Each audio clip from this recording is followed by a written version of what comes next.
تربیت کرتے ہیں۔ جسم کی تربیت کے سلسلے میں میرے آقا نے بہت کچھ فرمایا۔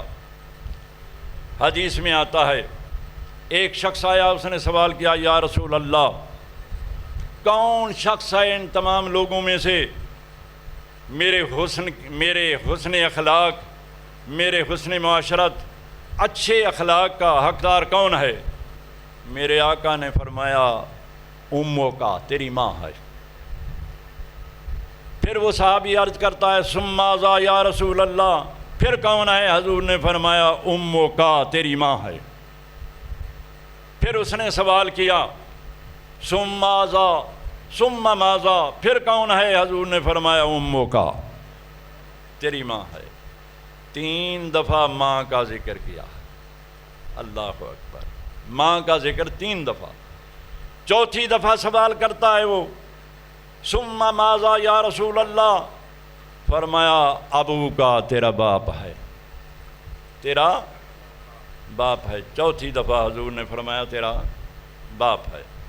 اسی لیے علماء فرماتے ہیں، خدمت کے لیے ماں کے 3 حصے ہیں، اور تم 3 حصے ماں کی خدمت کرو اور باپ کی عظمت کرو، باپ کی عظمت کرو، احترام کرو۔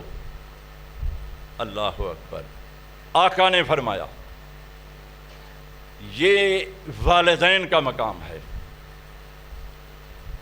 بہقی شریف کی حدیث ہے، مشکاہ شریف میں بھی یہ حدیث موجود ہے۔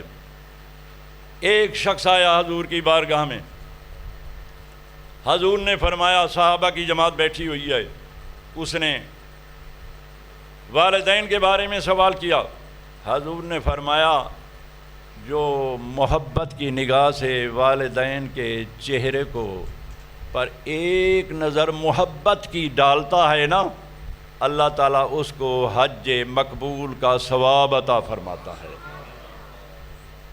علماء سے معذرت، دوستو، علماء تو جانتے ہی ہیں، وہ حج مقبول کا ثواب۔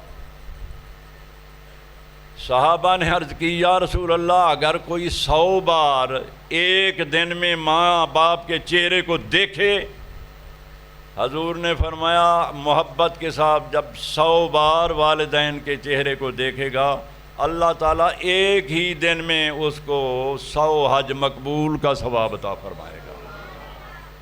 ذرا غور کرو، کتنا مقام ہے والدین کا۔ اللہ اکبر، یہ مقام ہے والدین کا۔ آج ہم کیا اپنے والدین کے ساتھ حسن سلوک کرتے ہیں؟ ہمارا کیا رویہ ہوتا ہے؟ اگر ان کی قربانیوں کو دیکھا جائے، والدین کی قربانیوں کو، ان کے معاملات کو دیکھا جائے، تو یقین فرمائیں، ہم جتنا بھی ان کی خدمت کریں وہ کم ہے دوستو۔